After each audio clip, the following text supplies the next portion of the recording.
So, hello students, welcome back to my channel. আমি ইন্দ্রাণী আবার চলে এসেছি আর একটা নতুন চ্যাপ্টার নিয়ে। আজ আমরা কি পড়ব? আজ আমরা আরেকটা ইম্পর্টেন্ট চ্যাপ্টার পড়ব, পলিটির। পলিটির কোন চ্যাপ্টার সেটা বুঝতেই পারছিস, তোদের বইয়ের সেকেন্ড চ্যাপ্টার, কনস্টিটিউশনাল ডিজাইন। এবার তোদের মনে হচ্ছে, আরে বাবা কি বোরিং চ্যাপ্টার হবে, এত বড় নাম, এত কিছু, কনস্টিটিউশনাল ডিজাইন, বই রয়েছে, কী সব রয়েছে। আর চিন্তা করিস না, আমি এমনভাবে বলবো সহজভাবে, এক্সাম্পল দিয়ে, আরে এত ইজি কিজি ছিল।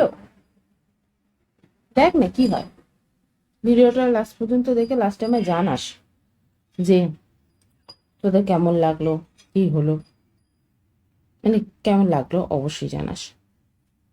তো ফার্স্টেই একটা এক্সাম্পল দিয়ে শুরু করা যাক। ধর তোদের স্কুলে কোনো রুল নেই, তোরা স্কুলে যাচ্ছিস, স্কুলে গিয়ে যেখানে সেখানে বসলি, টিচারের ইচ্ছা হলো আসলো, টিচারের ইচ্ছা হলো আসলো না, এক্সাম অপশনাল হলো, যে কেউ মনিটর হয়ে গেল, কি হবে তাহলে?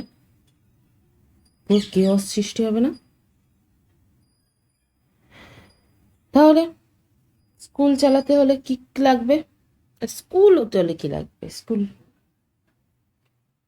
একটা রুলস লাগবে। তেমনি এই যে আমাদের এত বড় দেশ, আমরা যে দেশে থাকি, সেটা দেশ চালাতে গেলেও তো একটা কিছু রুলস লাগে। একটা বলতে অনেক রুলস আছে। তো সেই রুলসগুলোকেই আমরা কি নাম দিয়েছি? যেখানে লেখা আছে তাকে আমরা কনস্টিটিউশন বলি। মানে এক কথায় তোরা বলতে পারিস কনস্টিটিউশন হলো একটা রুল বুক। ব্যাস, এটা একটা ছোট্ট এক্সাম্পল হলো। তেমনি তোদের বইতে একটা এক্সাম্পল দেওয়া আছে, সেটা হচ্ছে তোমার হচ্ছে সাউথ আফ্রিকার। সাউথ আফ্রিকাতে কি হয়েছিল দিদি, তোরা যদি জিজ্ঞাসা করিস সাউথ আফ্রিকার এক্সাম্পল হিসেবে? সাউথ আফ্রিকা হয়েছিল ঠিক রুলস ফুল ছিল না, ভীষণ ডিসক্রিমিনেশন ছিল, মানে র্যাগিংও বলতে পারিস, ইনইকুয়ালিটিও বলতে পারিস, এরম টাইপস। তো সাউথ আফ্রিকা কি হয়েছিল? সাউথ আফ্রিকা হয়েছিল কি, ওখানে 1700-1800 খ্রিস্টাব্দের দিকে ব্রিটিশরা ঘাঁটি কাটে। ব্রিটিশদের গায়ের রং কেমন ছিল তোরা তো জানিসই, ফর্সা একদম টুকটুকে, একদম মানে যাকে বলি আমরা, তো ফর্সা টুকটুকে একদম গোড়া গোড়া চিট্টা যাকে বলা হয়, তো ওরা ছিল। এবার সাউথ আফ্রিকার লোকেদের তো তোরা জানিসই কেমন দেখতে হয়, একটু গায়ের রংটা চাপা হয়, একটু বলতে বেশি চাপা, ওটা জিওগ্রাফিক্যাল কারণে। তো হলো, চাপা হলো। এবার গোড়া চিট্টারা বললো, এটা চাপা, তার তার আমাদের দেখো, আমাদের আর তোদের দেখো। ভাই তোরা বাইরে থেকে গেছিস, ঘাটি গেড়িচ্ছিস, বাবা থাক না, খা তা পর না, ওদের তো তা চলবে না, ওদের চাই রাজত্ব, শাসন করবে। তো ওরা কি করছিল, শুরু করলো, ওরা ওখানে গিয়ে নিজের শাসন শুরু করলো। আর যাদের আদি যারা, মানে যে সাউথ আফ্রিকার যারা আদি বাসিন্দা, তাদেরকে কি নাম, যেহেতু ওদের গায়ের রং চাপা, তাদেরকে নাম দিল ব্ল্যাকস। শুধু ব্ল্যাকস বলেই তাদের বলতো না, আর যারা ব্ল্যাকসের মধ্যে একটুখানি ফর্সা, মানে একটুখানি তামাটে রং বলিস, তাদেরকে বলতো হচ্ছে ওরা কালার্ড। আর যারা আবার আরেকটা ভাগ ছিল, সেটা হচ্ছে ইন্ডিয়ান্স। মানে ইন্ডিয়ান্স দিদি কোথা থেকে? ইন্ডিয়ান্স হচ্ছে ওরা যারা দাসী হিসাবে যে সমস্ত ইন্ডিয়ান্সদের নিয়ে যেত, সেই ইন্ডিয়ান্স। এবার শুধু তাই না, ওরা কিভাবে ডিসক্রিমিনেশন করতো ওদের, ধর ওদের যে হোয়াইট এরিয়া, মানে যারা যেখানে ওরা থাকে, সেখানে এই ব্ল্যাকসগুলো মানে এরা এই এই তিনটে সম্প্রদায় আসতে পারবে না, ব্ল্যাক কালার আর ওই ইন্ডিয়ানসরা আসতে পারবে না।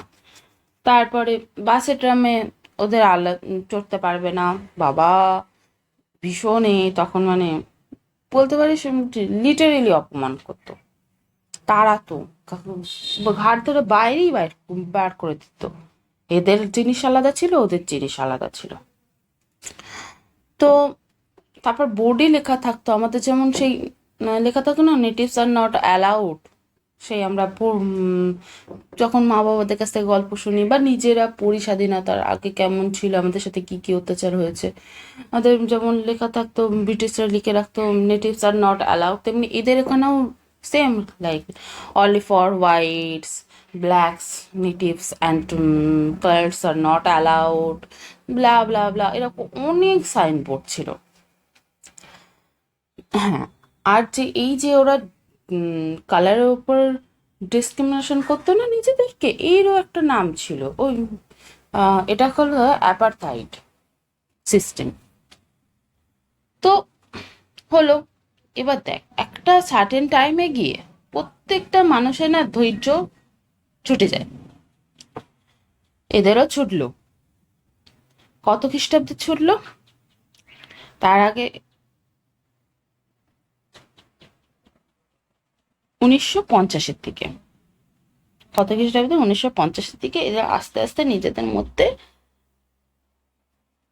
বিপ্লব আনতে শুরু করলো। এরা ফাইট ব্যাক করলো, যে এরা ফাইট করলো, ব্যাক বলতে ফাইট করলো, যে আমরা এরকম ডিসক্রিমিনেশন আমাদের সাথে হচ্ছে কেন, আমাদেরই তো সব, তাহলে আমাদের সাথে এত ডিসক্রিমিনেশন কেন, এই নিয়ে এরা ফাইট করতে শুরু করলো। এই ফাইটেই একটা এ অর্গানাইজেশনের কথা আসে, সেটা হচ্ছে আমেরিকান ন্যাশনাল অর্গানাইজেশন। আর একটা জিনিস আছে, লিডারের কথা চলে আসে, তিনি হচ্ছে নেলসন ম্যান্ডেলা। এই নেলসন ম্যান্ডেলা যিনি ছিলেন, তিনি ফাইট ব্যাক করার জন্য না তাদের জীবনের, তার জীবনের একটা পুরো বলতে পারিস পুরো জীবনটাই তাকে জেলে কাটাতে হয়েছিল। দিদি জেলে কাটাতে হয়েছিল মানে দীর্ঘ 28টা বছর জেলে কাটাতে হয়েছিল, ভাবতে পারছিস? 5 বছর না, 10 বছর না, 14 বছর কারাদণ্ডও না, 28টা বছর। মানে তিনি যখন লিটারেলি বৃদ্ধ হয়ে বেরিয়ে এসেছিলেন। শুধু তাই না, এমন জেলখানায় তাকে রাখা হয়েছিল যেটা কিনা সাউথ আফ্রিকার মোস্ট ডেথলিয়েস্ট বলতে পারিস, বা ভয়ানক যাকে বলা হয় না, কোনো কিছু নেই, সেখানে রাখা হচ্ছে। শুধু ওনাকে না, ওনার সাথে আরো 7জন লিডারকে, এই ফাইটে থাকা মানে এতে থাকা বিপ্লবে থাকা 7জন আরো লিডারকে সেই জেলখানায় রাখা হয়েছিল। সেই জেলখানা কোথায় আছে? রবেন আইল্যান্ডে। তো দিদি এদের বন্দি হয়ে যাওয়ার, তোরা যদি এবার জিজ্ঞাসা করে, দিদি এদের বন্দি হয়ে যাওয়ার পরে কি ফাইট থেমে গিয়েছিল? কারণ লিডারই তো নেই, ফাইট হবে কিভাবে? না বা, আচ্ছা, ফাইট থামেনি, ফাইট আরো জোরালো হয়েছিল। ওরা বলল যে দেখ, একবার যখন কোনো অন্যায়ের যখন প্রতিবাদ একজন কেউ শুরু করে দেয় না, তখন আর থামানো যায় না। তখন যতই তাদের লিডার নিয়ে নিক না কেন, তখন আস্তে আস্তে আস্তে আস্তে আস্তে আস্তে মানুষ ভিতরে আরো চাগার দিতে থাকে। ঠিক আছে, লিডারকে বন্দি করেছে, তাতে কি হয়েছে, আমরা রয়েছি। তো এরাও নিজেদের জাস্টিসের জন্য আরো প্রতিবাদ শুরু হলো, আরো বিভিন্ন যারা ছিল না তারাও যোগদান করলো, করতে করতে করতে করতে আরো প্রতিবাদটা জোরালো হলো, মানে ফাইটটা জোরালো হলো। এবার ফাইট জোরালো হলো, তাহলে অবভিয়াসলি যাদের মানে বিরুদ্ধে ফাইট জোরালো হচ্ছে তারা তো একটু ভয় পাবেই। প্রথম দিকে না হয় যাও করে লাঠি চার্জ এই চার্জ দিয়ে বন্ধ করানোর চেষ্টা করেছিল, কিন্তু এতজন মানুষ আর ওরা কয়েকজন, এরা তো বাইরে থেকে ঘাঁটি কেটেছে না। ধর 3/4 ব্ল্যাকস আছে আর 1/4 হচ্ছে হোয়াইটস, তা থ্রি ফোর্থ যদি লড়াই করতে শুরু করে তাহলে ওয়ান স্পোর্টস ভাই এক অংশ, 4/1 অংশ, সে তার কতটা পারে। তো তারা বলল, তারা ভয় পেতে শুরু করলো। এবার তারা বলল তাহলে চলো মিউচুয়ালে আসা যাক। এবার মিউচুয়ালে আসা মানে কি, হোয়াইটসরা বলল আমাদের কাছে কিন্তু আমাদের সম্পত্তিগুলো থাকবে, আমরা কিন্তু আমাদের কাছ থেকে তোমরা নিয়ে নেবে না। আর ব্ল্যাকস বলল যে আমাদেরকে রাইটস দিতে হবে, আমাদের লিডার আমরা চুজ করব, আমরা সেই সমস্ত অধিকার পাবো যা থেকে আমরা বঞ্চিত, আমরা ইলেকশনের অধিকার পাবো, আমরা আমাদের সাথে অন্যায় করা হবে না, আমরা সমস্ত কিছুর স্বাধীনতা পাবো। তো এইভাবেই শুরু হলো একটা মিউচুয়াল কন্ট্রাক্ট। মিউচুয়াল কন্ট্রাক্ট যেহেতু, এবার মুখে বললে তো এ আজকের মুখে বলেছে, ও আজকের মুখে বলেছে, কালকে তো ওরা মারাও যেতে পারে। তো কি করা হলো, সেই মিউচুয়াল যে কন্ট্রাক্টটা সেটা লেখা হলো। সেই লেখা, সেই রুল, সেই রেগুলেশনগুলোকেই বলা হচ্ছে, তারকেই বলা হয় কনস্টিটিউশন। বললাম তোদের ফার্স্টে কনস্টিটিউশন কি, একটা কনস্টিটিউশন হলো রুলস বুক। এই স্লাইডে তোদের সেই সমস্তই কিছু লিখে রেখে দিয়েছি তোদের সুবিধার জন্য।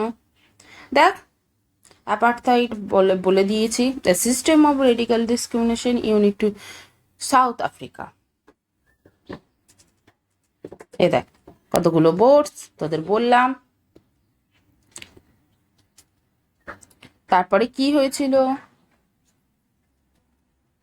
তারপর নেলসন, এখানে বলা হচ্ছে নেলসন ম্যান্ডেলা যখন 28 বছর কাটিয়ে যখন বাইরে বেরিয়েছিলেন তখন দেখেছিলেন তিনি স্বাধীন সাউথ আফ্রিকায় বেরিয়েছেন। আর শুধু তাই না, তাদের ফ্ল্যাগ উঠেছিল স্বাধীন সাউথ আফ্রিকার ফ্ল্যাগ উঠেছিল 26শে এপ্রিল 1994। তারপরে এখানে লেখা আছে ডেমোক্রেটিক রুল ইন সাউথ আফ্রিকায়, তোরা এটাও দেখে নিতে পারিস কি কি হয়েছিল। ওকে, আর এবার আছে কনস্টিটিউশন, যেটা বললাম constitution, the supreme law of a country contain fundamental rules governing the policy and society in country. ঠিক আছে, যেটা কিনা কান্ট্রির সব থেকে সেই নিয়ম, সুপ্রধান নিয়ম যেটা পুরো কান্ট্রি মেনে চলে। এবারে তোদের একটা ছোট্ট কথা বলি, তোদের এর আগে ডেমোক্রেসি চ্যাপ্টারটা আমি পড়িয়েছি না, ডেমোক্রেসি মানেটা কি? ডেমোক্রেসি মানে একটা ছোট্ট করে রিমাইন্ড দিই, গণতন্ত্র। গণতন্ত্র জিনিসটা কি দিদি? গণতন্ত্র জিনিসটা হচ্ছে যেখানে আমরা মানে সাধারণ মানুষরা আমাদের লিডার্স চুজ করব।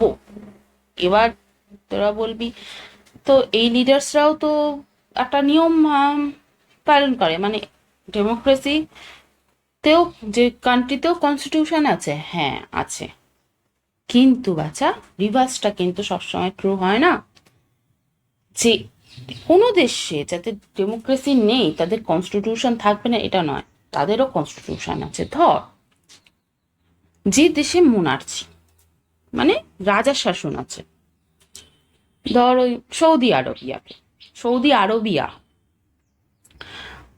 তো ওখানে কি হয়, ওখানে এখনো রাজার শাসন চলে। তা ওরা কি যা হোক করে যেটা হলো সেটাই করলো, মন করলো না, ওরাও একটা সার্টেন নিয়মে বাঁধা, কিছু নিয়ম ওরাও ফলো করে। তো এই নিয়মগুলোকেই তো আমরা বলি কনস্টিটিউশন। তাহলে ডেমোক্রেটিক, সেই কোনো দেশ ডেমোক্রেটিক হোক আর না হোক, তারা তাদের কনস্টিটিউশন আছে। তাহলে বলতে পারি, এই দেখ এখানে লিখে দিয়েছে, all countries that have constitution are not necessary democratic. তারা যে ডেমোক্রেটিক হবে সেটা দরকারই নয়, but all countries that are democratic, কিন্তু যে সমস্ত দেশে গণতন্ত্র আছে, উইল হ্যাভ কনস্টিটিউশন, একটা কনস্টিটিউশন তাদের আছে, হতেই হবে। নইলে মানুষ কিভাবে ভোট দেবে? মানুষ জানবে কি কোন প্রসেস পর কোনটা, আমাদের কি রাইটস, আমাদের কি জিনিস, এগুলো তো আমাদের জানতে হবে। এখানে ছোট্ট করে লেখাও আছে, আগে এতেও লেখা ছিল, a constitution a set of rules books that are accepted by all the people living together in a country. Supreme law that determines the relationship among people living in a territory and also the relationship between people and the government. ঠিক আছে, এখানে আমি অনেক ডিটেলসে তোদের বোঝানোর জন্য দিয়ে রেখে দিয়েছি, তোরা একবার করে পড়ে নিতে পারিস। আর যেটা ইম্পর্ট্যান্ট লাগে সেটা কিন্তু অবশ্যই নোট নিবি, কারণ চ্যাপ্টারগুলো কিন্তু ভীষণভাবে ইম্পর্ট্যান্ট এখনকার জন্য, ভবিষ্যতের জন্য।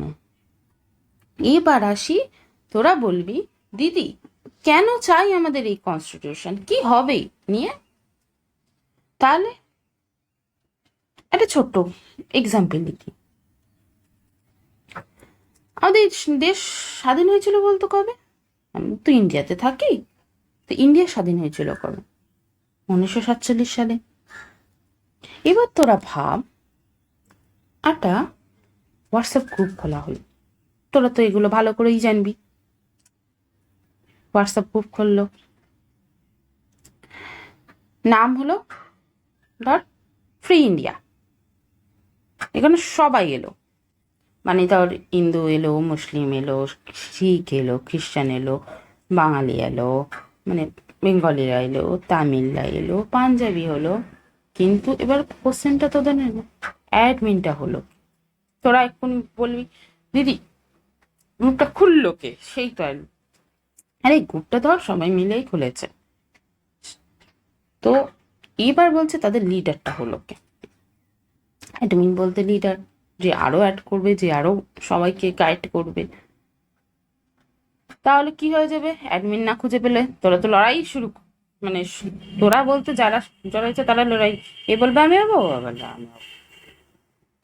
তাহলে সবাইকে ইকুয়াল রাখতে, পাওয়ার ভাগ করতে আর ইউনিটি বজায় রাখতে একটা কি দরকার? একটা রুল বুক, যে এই কাজটা করতে পারবে, এই কাজটা হবে, প্রত্যেকটা একটা নিয়ম হবে।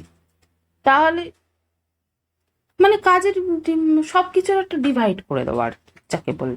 তো এই যে একটা রুল দরকার, এই স্ট্রং রুল বুক দরকার, তাকেই আমরা কি বলি? Indian constitution. বুঝলি? ইন্ডিয়ান কনস্টিটিউশন তাহলে কি করে?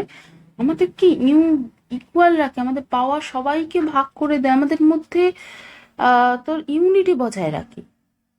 তাহলে আমাদের কনস্টিটিউশন চাই কি চাই না? চাই।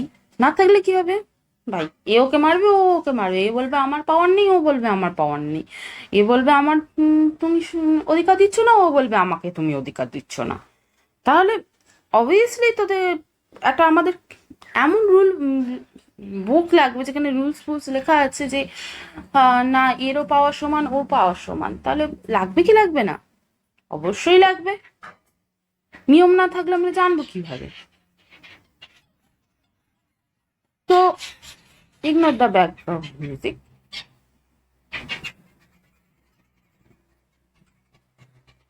এবার আসি মেকিং অফ কনস্টিটিউশন। এবার প্রশ্ন হলো বানালো কে কনস্টিটিউশন? কনস্টিটিউশন বানানো হচ্ছে, মানে যেটা বলছে হোয়াটসঅ্যাপ গ্রুপ, যেটা বলছি সবাই মিলে বানানো, এটাকে একটা নাম আছে। যারা কনস্টিটিউশন বানিয়েছে তাদেরকে বলা হয়, সেই কে বলা হয়? Constitution assembly. এই অ্যাসেম্বলিতে ছিল কজন? ছিল হচ্ছে 299 জন। এখানে হয়েছিল কি? এখানে ছিলেন হচ্ছে ডক্টর বি.আর. আম্বেদকর, ছিলেন ড্রাফটিং কমিটির চেয়ারম্যান। মানে এই যে অ্যাসেম্বলি যেটা কনস্টিটিউশন তৈরি করেছে, তার তিনি চেয়ারম্যান ছিলেন। বলতে পারি শুনি বেসিক্যালি ওই হোয়াটসঅ্যাপ গ্রুপের যে হেড বয় টাইপের হয় না, যারা ফাইনাল ওই ড্রাফট, না তিনি ছিলেন ওই ড্রাফটিং কমিটির ওই হেড বলতে পারিস, যিনি ফাইনাল ওই কনস্টিটিউশনের ড্রাফটটা বানিয়েছিলেন। তারা শুধু তো নিজেরাই লেখেননি, অন্য দেশের কনস্টিটিউশন থেকে আইডিয়াও নিয়েছিলেন কিন্তু। যেমন স্মার্ট স্টুডেন্টরা অন্য নোটস বুক থেকে নিজের নোটস বানায় নিজের মতন করে, তা ঠিক তেমন। যেমন ধর এক্সাম্পল দিচ্ছি, ওই সাউথ আফ্রিকা তো স্বাধীন হলো, তো সাউথ আফ্রিকা থেকে কিছুটা দেখলো, তারপরে হচ্ছে ধর আমেরিকা স্বাধীন হয়েছে, আমেরিকার কনস্টিটিউশন থেকে কিছুটা দেখে নিয়েছে যে আচ্ছা এখান থেকে এরা এইভাবে বানিয়েছে। এগুলো বিভিন্ন জায়গা থেকে যেরকম আইডিয়া নিতে থাকে। তো ওই স্মার্ট আর কি কাজ করা আর কি তোরা বলতে পারি যে আচ্ছা এরা এইভাবে বানিয়েছে, আমি একটু তাকেই মডিফাই করেছে, তাকেই সমস্ত কিছু করেছে, ওই হো গেয়া ভাই। তো এই কনস্টিটিউশন রেডি হতে জানিস 2 বছর 11 মাস 18 দিন লেগেছিল। আর এবার বলতে পারিস কনস্টিটিউশন অ্যাডপ্ট হয়েছিল কবে, স্বাধীন হয়েছিল তো 1947 সালে। কিন্তু কনস্টিটিউশন বানিয়ে তোমার হচ্ছে ইমপ্লিমেন্ট করা, দেখে নেওয়া, এগুলো কথা হয়েছিল, এতে টাইম লেগেছে ওই যে বললাম 2 বছর 11 মাস 18 দিন, মানে হচ্ছে তোর স্বাধীনতা হয়েছিল 15ই আগস্ট 1947-এ, আর অ্যাডপ্ট করা হয়েছিল 26শে নভেম্বর 1949 সালে। আর সেই অ্যাডপশনের পর মানে অ্যাসেম্বলি অ্যাডপ্ট করে সবাই সম্মতি দিয়েছে যে হ্যাঁ এইবারে কনস্টিটিউশন মোটামুটি মানে এই রুল সবাই মেনে চলতে পারবে। এটা হয়েছিল ওই 26শে নভেম্বর 1939 সালে। আর সব এই রুল তোর হচ্ছে ইন্ডিয়ার ওপর ইম্পোজ করা হয়, মানে ইন্ডিয়ানসদের ওপর ইম্পোজ করা হয়, এবারে ইন্ডিয়ানসরা এটা মেনে চলুক।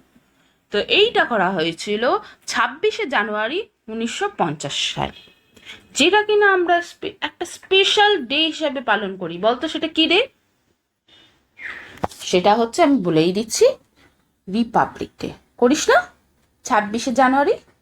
প্রত্যেকবার 26শে জানুয়ারি তোরা তো ছুটি কাটি করে দিস, না টিভিতে দেখিস না যে র্যালি হচ্ছে, সব এ হচ্ছে, কেন হচ্ছে? কারণ ওই দিন আমাদের কনস্টিটিউশন আমাদের ইন্ডিয়ার ওপরে ইমপ্লিমেন্ট করা হয়েছিল। সবাইকে বলেছিল তোমরা এই রুলস অ্যান্ড রেগুলেশন তোমাদের জন্য, এই রুলস রেগুলেশনে তোমাদের সব কিছু আছে, ফ্রি, তোমরা ফ্রি, তোমাদের রাইটস, তোমাদের আর যা লাগবে সব পাওয়ার, তোমাদের সব ইউনিটি সব এখানে লেখানো আছে, কারোর প্রতি কোনো ভেদভাব নেই। এর একটা খসড়া লেখা হয়, তাকেই বলা হয় মানে শর্টে যাকে বলা হয়, শর্টে আমরা যেটাকে বলি সেটাকে বলি হচ্ছে প্রিয়াম্বেল। প্রিয়াম্বেল হচ্ছে কি? প্রিয়াম্বেল হচ্ছে তোদের এত কিছু যে আমরা পাচ্ছি না, তাদের একটা ছোট্ট জিনিস, মানে সারমর্ম যাকে বলতে পারি, একটা গল্পের সারমর্ম যেমন হয় না একটু ছোট্ট করে লেখা থাকে, প্রিয়াম্বেল হচ্ছে সেই জিনিসটা। সেই জিনিসটা মানে প্রিয়াম্বেল আমাদের রিফ্লেক্ট করে আমরা কি, আমাদের সাথে আমাদের কি কি রয়েছে সেইটা। যেমন ধর আমাদের প্রিয়াম্বেলে রয়েছে we the people of India, মানে কি রিপ্রেজেন্ট করছে জানিস? আমরা আমরা ভারতীয়রা। এটাও না ভারতীয়তে আমাদের যারা কনস্টিটিউশন মেকার তারাও এটা অন্য দেশ থেকেও দেখেছে, মানে ওই যে বললাম স্মার্ট স্টুডেন্টস যেমন ক্লাস নোট থেকে নিয়ে একটু করে তেমনি। তো এখানে তোদের বইতে তোরা শুধু আমাদের প্রিয়াম্বেল না, তোরা আরও প্রিয়াম্বেলের দেখতে পাবি, সাউথ আফ্রিকার প্রিয়াম্বেল দেওয়া আছে, ইউএসএ প্রিয়াম্বেল দেওয়া আছে, দেখে নে একটা ছোট্ট ছোট্ট ওই দেখবি প্রিয়াম্বেলে ছোট করে লেখা আছে। তো এবার যেটা আসি, ওটা বলতে বলতে প্রিয়াম্বেলে চলে গেছি, এবার বলতে পারিস কনস্টিটিউশনে। প্রিয়াম্বেলের আরও ফিচার রয়েছে, তোদের এই চ্যাপ্টারেই রয়েছে, আমি পড়াচ্ছি একটু পরে। আগে কনস্টিটিউশনের ফিচারগুলো দেখে নে কি কি। এই যে আমাদের কনস্টিটিউশন, এটা আমাদের রুল বলি যাই বলো, এর স্পেশাল কি আছে? এর মধ্যে কি কি স্পেশাল আছে তোরা বলতে পারিস? আমাদের কনস্টিটিউশন না সব থেকে লংগেস্ট রিটেন কনস্টিটিউশন। আমাদের কনস্টিটিউশনটা হচ্ছে বিশ্বের বলতে পারি সব থেকে লম্বাভাবে লেখা কনস্টিটিউশন, মানে বড় রুল বুক যাকে বলতে পারি, মানে যে কোনো স্কুলের ডায়েরি 100 গুণ বলতে পারিস বড়। সেকেন্ড ফিচার কি জানিস? সেকুলার স্টেট, মানে গভর্নমেন্ট কারোর ফেভারেট নয়। টিচার যেমন ফার্স্ট বেঞ্চদের আর লাস্ট বেঞ্চের, যেমন ফার্স্ট বেঞ্চ আর লাস্ট বেঞ্চকে সবাই ইকুয়াল ভাবে দেখে, যেটা কিনা হয় না, কিন্তু তবু এখানে কনস্টিটিউশন বলছে না, তোমাকে সবাইকে ইকুয়াল ভাবেই দেখতে হবে। পার্লামেন্টারি সিস্টেম, প্রাইম মিনিস্টার আর ক্যাবিনেট হলো ক্লাসের মনিটর টিম, আর প্রেসিডেন্ট হলো স্টিক টিচার। এমন মানে পার্লামেন্টারি সিস্টেম বলতে কি, যে এরা হচ্ছে আমাদের জন্য করবে, যেখানে কিনা হচ্ছে প্রাইম মিনিস্টার ক্যাবিনেটের ক্লাসের মনিটর, যারা গাইড করবে ক্লাস কেমন করে চলছে না চলছে, আর প্রেসিডেন্ট যার কথায় সবকিছু হবে, যিনি হচ্ছে স্ট্রিক্ট টিচার। আর ফান্ডামেন্টাল রাইটস মানে আমাদের মৌলিক অধিকার, যেটাকে বলতে পারি, যেমন তুই যেমন তুই ডিমান্ড কর লাঞ্চ ব্রেকে, টিফিন টাইমে, নট বুলিং, তেমনি সিটিজেনদের রাইট টু ইকুয়ালিটি, ফ্রিডম ইত্যাদি। মানে কি বলতে চাইছি দিদি? মানে বলতে চাইছি ধর তোরা ক্লাসের পর ক্লাস হয়েই যাচ্ছে, তোরা বাইরে যেতে পারছিস না, তোদের জল শেষ হয়ে গেছে, টয়লেটে যেতে পারছিস না, কথা বলতে পারছিস না, তোরা তখন কি করবি? তোরা তখন বলবি না, স্যার, ম্যাডাম বা মনিটর, আমাদের এইগুলো চাই, আমাদের জল চাই, আমাদের ক্লাসের মাঝখানে ব্রেক চাই, আমাদের গল্প করার টাইম চাই। কি আশ্চর্য! তো এই যে তোদের রাইটস, ওগুলো তো রাইটস, তো এগুলো স্বীকার করে, ওগুলোই ফান্ডামেন্টালস রাইট, ওগুলো লেখা আছে ওগুলো সব। আর একটা ফিচার হচ্ছে ডাইরেক্টিভ প্রিন্সিপাল। এগুলো কম্পালসারি না ডাইরেক্টিভ প্রিন্সিপাল, কিন্তু ইম্পর্টেন্ট। যেমন মা বাবা বলে পড়াশোনা কর, হেলদি খাও, তাড়াতাড়ি ঘুমো, এগুলো যেমন কম্পালসারি না বাট ইম্পর্টেন্ট, তেমনি ডাইরেক্টিভ প্রিন্সিপালও কম্পালসারি না, ইম্পর্টেন্ট। তো directive principle of state policy তোদের চ্যাপ্টারে আছে কিনা আমার ঠিক খেয়াল পড়ছে না, তো থাকুক না থাকুক, আমি ক্লাস একটা নেবো কোন তার, আজকে না, আজকে শুধুমাত্র তোদের সেকেন্ড চ্যাপ্টারটাই করবো। আর একটা ফিচার হচ্ছে ইউনিভার্সাল অ্যাডাল্ট ফ্রেঞ্চিস, মানে কি 1% 1 ভোট, মানে ব্যাক বেঞ্চার বলতে পারিস, ক্লাসের ব্যাক বেঞ্চার আর ফার্স্ট বেঞ্চার সবাই ইকুয়াল, কারোর সাথে কোনো ভেদাভেদ নেই। এটা হচ্ছে ইউনিভার্সাল অ্যাডাল্ট ফ্রেঞ্চিস। সে তুমি যাই হোক না কেন, তোমার সাথে কোনো ভেদভাব করা হবে না, তুমিও ভোট দিতে পারবে, ও ভোট দিতে পারবে। এবার বলছে হোয়াই কনস্টিটিউশন ইজ ইম্পর্টেন্ট, কেন আমাদের কনস্টিটিউশন ইম্পর্টেন্ট। তোরা ভাব, কনস্টিটিউশন না থাকলে নেতারা বিহেভ করতো সেই ক্লাসমেটের মতন না, যে সবসময় মনিটর হতে চায় বা সবাইকে অর্ডার দিতে চায়। তাহলে কনস্টিটিউশন থাকলে কি হবে? কনস্টিটিউশন বললে এই জিনিসটা হবে না ভাই, সবাইকে ইকুয়াল দিতে হবে, তুমি একা বসগিরি করে বেড়াবে, এটা হবে না। কনস্টিটিউশন তো লেখাই আছে যে সবাইকে ইকুয়ালি দিতে হবে, সবার রাইটস আছে। তো কনস্টিটিউশন এই জন্যই দরকার বা ইম্পর্টেন্ট বলতে পারিস। এইবার আসি তোদের প্রিয়াম্বেল দেওয়া আছে আই থিঙ্ক কিছু জিনিস, এই দেখ কনস্টিটিউশন মেকার এদেরকে বলা হয়, মতিলাল নেহেরু, বি.আর. আম্বেদকর, রাজেন্দ্র প্রসাদ। ইনি ছিলেন কনস্টিটিউশন মানে first president, constitution assembly president ছিলেন।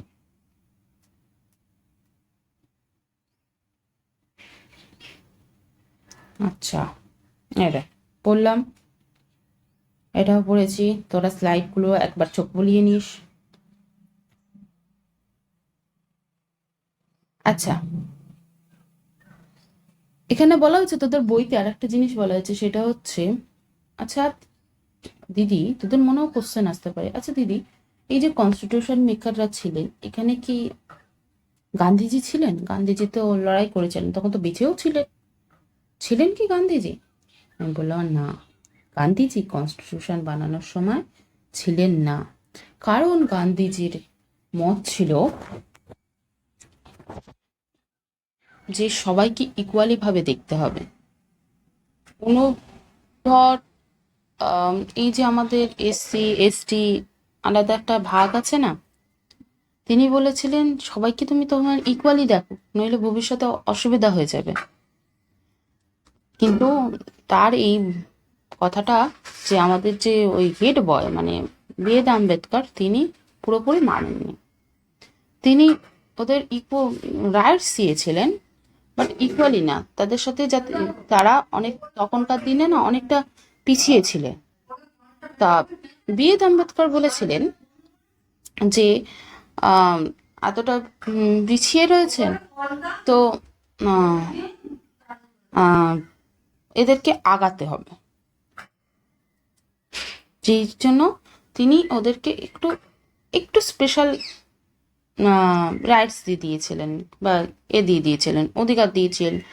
তো সেটাই গান্ধীজি সন্তুষ্ট হননি। শুধু তাহলে বলবি যে ওদের প্রতি অন্যায় করে ন্যায় করেছে বলে তুই গান্ধী, না, গান্ধীজির আরও জিনিসগুলো এরা মানেননি, সেজন্য গান্ধীজি নিজেকে টোটালি কনস্টিটিউশন অ্যাসেম্বলি থেকে বাদ রেখেছিলেন। তো এই হয়েছিলেন গান্ধীজির সাথে।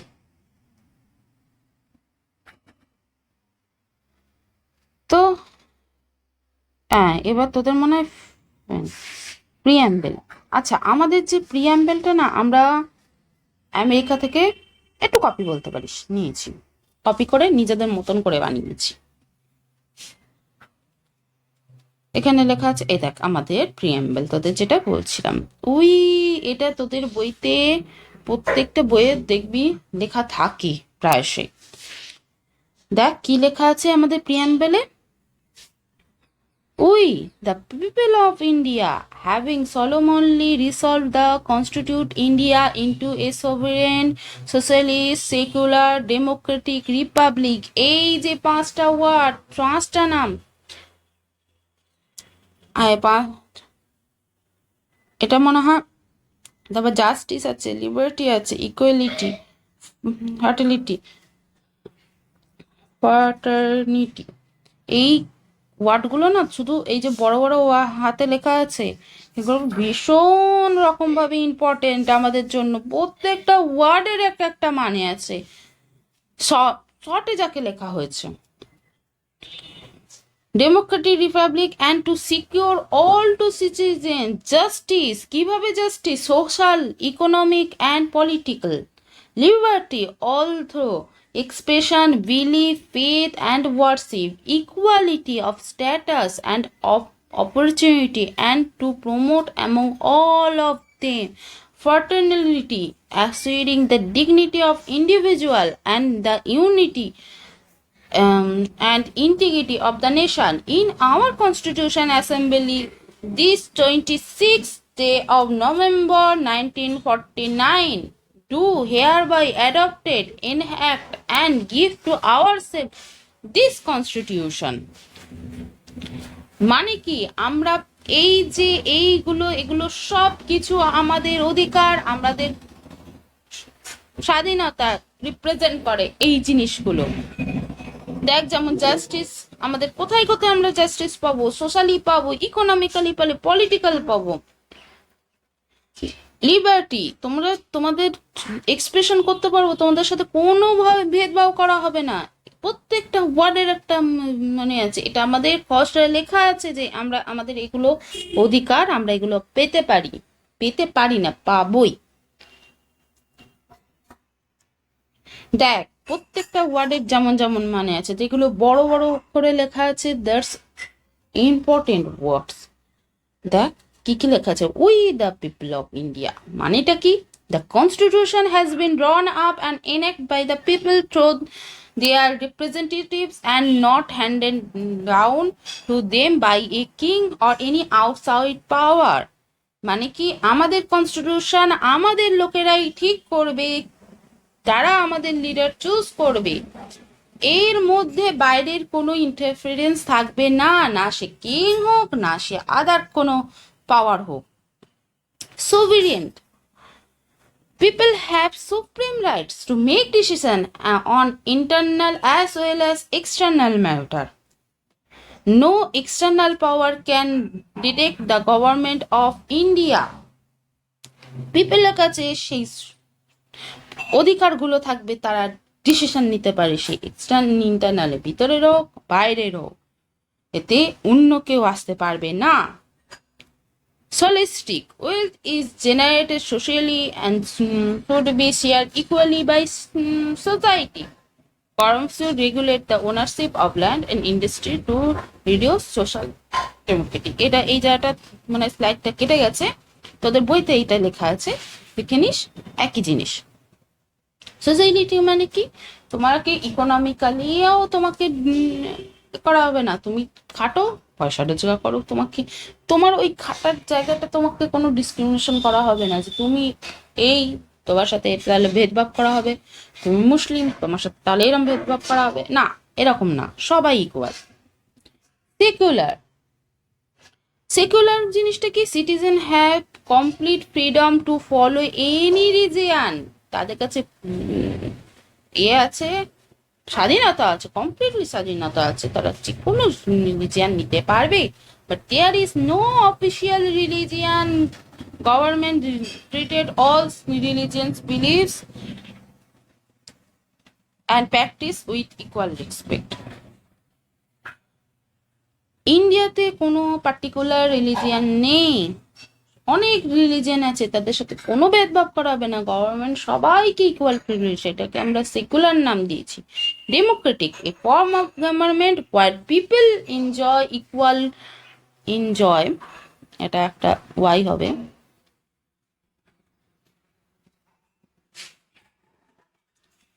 equal political rights, elect their rules and hold them accountable. The government is running according to their basic rules. তো ডেমোক্রেটিক চ্যাপ্টারে যেটা পড়িয়েছি সেটাই, যে আমরা ইন্ডিয়ার লোকেরা ঠিক করব, ইন্ডিয়া একটা ডেমোক্রেটিক দেশ যেহেতু, আমরা ঠিক করব আমাদের লিডার কে হবে, আমাদের ভোটার অধিকার আছে। এবার আসি republic. The head of the state is an elected person, not a hereditary position. মানে কি, রাজার ছেলে রাজা হবে না, আমরা ঠিক করব, আমরা ইলেক্ট করব, বুঝেছিস? এরপরে হচ্ছে আসে equality. All are equal before the law, the traditional social equal have to be ended, that government should ensure equal opportunity for all. মানে ইকুয়ালিটি শব্দটা থেকে বুঝতেই পারছি যে সবার মধ্যে সমান সমান ভাগে ভাগ করেছে, ফার্স্ট বেঞ্চ হোক লাস্ট বেঞ্চ হোক, তোমাকে প্রত্যেকজনকে সমানভাবে দেখতে হবে। এবার ফার্টার্নিটি, all of us should behave as if we are member of the same family. No one should treat a fellow citizen as inferior. কাউকে, যেটা বলা হচ্ছে না, সবাইকে ফ্যামিলি নিজের মতন মনে করতে হবে, নিজের ফ্যামিলি মনে করতে হবে, কাউকে আলাদা করে দেখলে চলবে না, ট্রিট করলেও চলবে না। তো এই ছিল তোদের এই চ্যাপ্টারের মধ্যে। এখানে শর্টেও লেখা আছে তোদের বইয়ের লাস্টের দিকে। সো আমরা কি বলতে পারি, ইন্ডিয়ান কনস্টিটিউশন বেসিক্যালি হলো আমাদের দেশের আলটিমেট একটা রুল বুক, স্কুলের ডায়েরির থেকে অনেক বড়, এক্সাম রুলের থেকেও স্ট্রিক্ট, আর ফেয়ার বলতে পারিস। ক্রিকেট আম্পায়ারের থেকেও, মানে ক্রিকেটে যে আম্পায়ার থাকে সে তো যেমন ফেয়ার থাকে, এটা সেরম তার থেকেও বেশি ফেয়ার। এই ছিল তোদের পুরো চ্যাপ্টারে। সো কঠিন ছিল? আমার তো মনে হয় না কিছু কঠিন। তো তোদের কঠিন লাগলে জানাস। আর যেটা বলা ছিল, ভিডিওটা ভালো লাগলে লাইক, শেয়ার অ্যান্ড সাবস্ক্রাইব করে দিস। আর কমেন্টে লিখিস যে তুই কনস্টিটিউশনে অ্যাসেম্বলিতে থাকলে আর কি কি রুলস অ্যাড করতিস তোদের মধ্যে। গ্যারেন্টি তোরা কিছু জন অ্যাড করে দিতিস যে এক্সাম যাতে না হয়। আরে ভাই, ওটাও একটা পার্ট আমাদের রয়েছে, তবেই তো তোদের মজারই। তো যাই হোক, এই ছিল তোদের নিয়ে পুরো চ্যাপ্টারের মধ্যে। আর একটা জিনিস যেটা তোদেরকে আমি বলেছিলাম, মনে হয় আমি সপ্তাহে 2টো ক্লাস নেব। তো আমার একটু প্রবলেম হয়ে গেছে বলে আমি এখন 2টো ক্লাস নিতে পারছি না। আমি জাস্ট শুক্রবার করেই তোদের ক্লাসগুলো আনার চেষ্টা করবো, এই শুক্রবারের পুরো দিনটার মধ্যেই। তোদের আস্তে আস্তে ক্লাস নেবো, একটাই ক্লাস নেবো, ফুল চ্যাপ্টারই নেবো, পুরোপুরি ভাগ করে নেবো না। পুরোপুরি চ্যাপ্টারটা, যদি চ্যাপ্টারটা লেন্দি, খুব একটা লেন্দি না হয়, আমি তাহলে পুরো একটা ভিডিওতেই পুরো চ্যাপ্টারটা কথা বলে দেবো। ব্যাস এইটুখানি বলার ছিল। Take care and bye bye. See you soon.